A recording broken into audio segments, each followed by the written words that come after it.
کو دیکھیں. آپ نے ارشاد فرمایا کہ ایک اسکالر نے مجھے بتایا کہ غوث اعظم کہنا شرک ہے کیونکہ اس کے معنی ہے بارش برسانا اور یہ کہ صرف اللہ ہی کے لیے مخصوص ہے.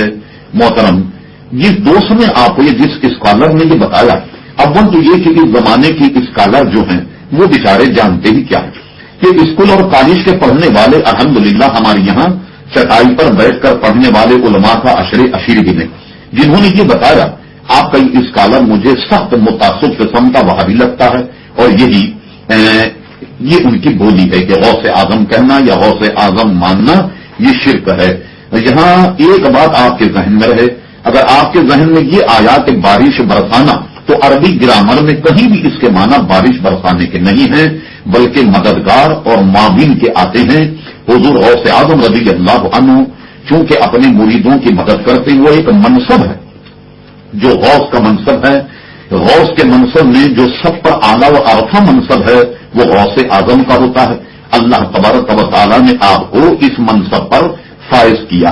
اگر آپ اس کی ڈیٹیل دیکھنا چاہیں تو ایک بڑی ضخیم کتاب ہے جو اپنے زمانے کے بہت معروف اور مشہور عالم دین تھے حضرت علامہ شتونی رحمۃ اللہ تعالی علیہ، ان کو آپ پڑھ سکتے ہیں. اور انہوں نے اس سلسلے میں حضور غوث اعظم رضی اللہ تعالیٰ سے متعلق ہر سوال کا جواب دینے کی انہوں نے کوشش کی. اب اگر اسی کو مان لیجیے کہ چلیے غوث یا غوث اعظم کہنا یہ اللہ تبارک و تعالیٰ کی صفت ہے، اس لیے یہ کہنا جو ہے وہ آپ کے اسکالر کے نزدیک شرک. میں چند گزارش کرتا ہوں، آپ اس پر غور فرمائیے. مثال کے طور پر سمیع، کیا یہ اللہ تبارک و تعالیٰ کی صفت نہیں؟ بصیر، کیا یہ اللہ تبارک و تعالیٰ کی صفت نہیں؟ لیکن میں اگر آپ سے پوچھوں کہ آپ اندھے اور بہرے، اگر آپ کو سمیع کہا جائے تو یہ شرک ہو جائے، آپ کو بصیر کہا جائے تو یہ شرک ہو جائے گا. لہذا اپنے اسکالر سے پوچھیے کہ کیا سمیع اور بصیر یہ اللہ تبارک و تعالیٰ کی صفات نہیں ہیں؟ فرق یہ ہے کہ اللہ تبارک و تعالیٰ اگر غوث ہے، اللہ تبارک و تعالیٰ سمیع بصیر ہے تو بالذات ہے. اور یہ بزرگان دین یا ہم اور آپ اگر سمیع اور بصیر ہیں تو اللہ تبارک و تعالیٰ کی عطا سے ہیں. یہ ذہن میں فرق رہے کہ ہم کسی غوث یا کسی قطب یا کسی عالم یا کسی ولی کو اس لیے مانتے کہ وہ اللہ تبارک و تعالیٰ کا پسندیدہ بندہ ہے، تو ہم غوث اعظم رضی اللہ تعالیٰ کو اس معنی کر کہ وہ مددگار ہیں باذن اللہ، اللہ تبارک و تعالیٰ کی طرف سے وہ ہماری مدد کرتے. پھر آپ نے یہ پوچھا کہ یہ بتائیے کہ غوث اعظم کا لفظ اللہ کے سوا کسی اور کے لیے استعمال کرنا جائز ہے؟ مجھے آپ بتائیے کہ کسی کتاب میں مثلا میں آپ کو اسماء الحسنہ یا ان کی لسٹ آپ کہیں پڑھ لیجئے اور اپنی اس احمد اسکالر سے پوچھیے کہ اللہ تبارک و تعالیٰ کے اسماء گرامی میں سے کیا کوئی غوث اعظم نام ہے؟ اور اگر آپ کے اسکالر کو اس کی تحقیق ہو جائے تو آپ ہمیں ضرور مطلع فرمائیے. میں سمجھتا ہوں کہ آپ کے اس سوال کا جواب ہو گیا ہوگا. آپ نے فرمایا کہ اس سلسلے میں کوئی حدیث بھی ہو تو ضرور گویا بتائیے. دیکھیے، سب سے پہلی بات تو یہ کہ اولیاء کرام کو جو قوت اللہ تبارک و تعالیٰ نے عطا فرمائی وہ میرے اور آپ کے حساب سے اس قدر گویا یوں کہیے کہ احاطہ اور احاطہ ہمارا علم ان کے ان مقامات کا نہیں کر سکتا. میں صرف ایک آیت سے آپ کو استدلال کر کے عرض کرتا ہوں جس سے آپ اندازہ لگا لیں کہ اللہ تبارک و تعالیٰ کے ولی کی قوت کیا. قرآن مجید فرقان حمید میں 19ویں پارے میں یہ واقعہ بالتفصیل موجود ہے. کوئی بھی قرآن مجید فرقان حمید لے کر آپ اس کا ترجمہ ملاحظہ فرمائیے تو ہمارے اس دعوے کی تائید ہوگی. بڑا مشہور واقعہ ہے کہ حضرت سلیمان علیہ الصلوۃ والسلام نے اپنی نشست پر جلوہ گر ہیں اور ایک طویل واقعہ ہے کہ آپ نے فرمایا اپنے جو درباری تھے کہ تم میں کوئی شخص ہے جو بلقیس کا تخت اس کے یہاں آنے سے پہلے لے آئے. یہ سبا کی ملکہ تھی اور حضرت سلیمان علیہ الصلوۃ والسلام نے اسے ایمان کی دعوت دی. حضور کے ذریعے یہ اطلاع آپ کو مل گئی تھی کہ ملکہ سبا آپ کے دربار میں ایمان لانے کی غرض سے آ رہی. حضرت سلیمان علیہ السلام نے اپنے درباریوں سے فرمایا کہ ہے تم میں کوئی کہ اس کے تخت کو حاضر کرے. ایک قوی جن کھڑا ہوا اور کہنے لگا کہ میں آپ کی نشست برخاست ہونے سے پہلے یہ کام کر سکتا ہوں، یعنی بلقیس کا تخت آپ کے دربار میں حاضر کر سکتا ہوں. حضرت سلیمان علیہ السلام نے ارشاد فرمایا نہیں بلکہ گویا مجھے اس سے بھی جلدی چاہیے. قرآن مجید فرقان حمید کا متن آپ ذہن میں رکھیے. ارشاد باری تعالیٰ ہوا قال الذی عنده علم من الکتاب انا آتی کا بھی قبل ان یرتد الیک طرفک. تو پھر وہ بولا کہ جس کے پاس اللہ تبارک و تعالیٰ کی کتاب کا کچھ علم تھا